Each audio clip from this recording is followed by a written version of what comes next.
In 1998, a man took a step, not a symbolic step, not a motivational step, a literal one, and he never stopped. Before him, Dave Kunst had walked around the world, but he crossed oceans by plane. This man would accept no shortcuts. His name is Karl Bushby, and this is the story of the longest continuous walk in human history. November 1st, 1998. At the southern tip of Chile in Punta Arenas, a former British paratrooper put $500 in his pocket and began walking. The mission? Walk 58,000 kilometers from South America through North America, across the Bering Strait and back to England. No vehicles. He estimated it would take 8 years. He was wrong. It has taken nearly 30. Karl made 2 rules: no transport of any kind, and if forced to stop, he must resume from the exact GPS point where he stopped. Simple rules, brutal consequences. These rules would cost him years of isolation, arrests, and near-death moments. Patagonia welcomed him with violent winds. The Andes tested his lungs and legs. Then came the Atacama Desert, the driest place on Earth.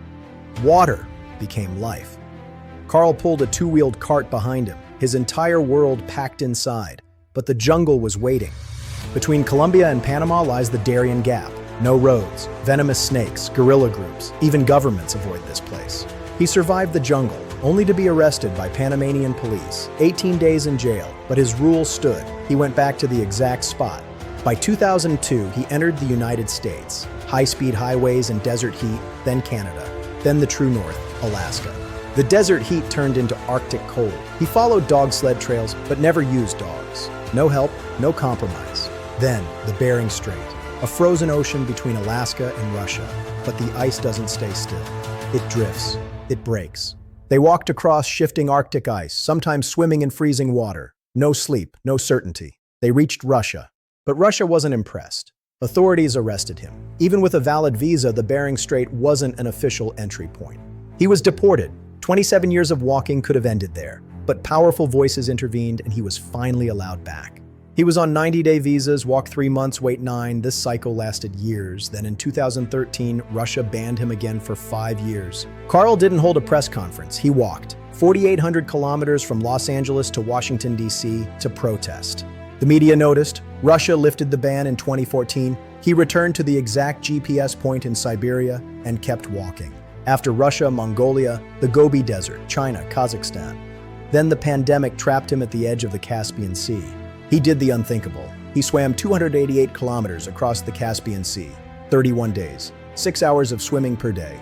He doesn't even like swimming, but quitting was never an option. He reached Azerbaijan and walked on. In 2025, he entered Turkey. In Istanbul, he was granted special permission to walk across the Bosphorus Bridge. He was in Europe. Since he started, world leaders have come and gone. The world changed, but Karl kept walking. Only 3,000 kilometers remain. The last obstacle, the Channel Tunnel. Pedestrians are banned. He'll need special permission to walk the service tunnel. If successful in 2026, Karl Bushby will walk into England. 58,000 kilometers, 1.5 times the Earth's circumference. Humans believe they have limits. Karl Bushby disagrees. For 27 years, he has proven that a single decision can outlast everything. The next time life feels stuck, remember this: somewhere on Earth, Karl Bushby is still walking.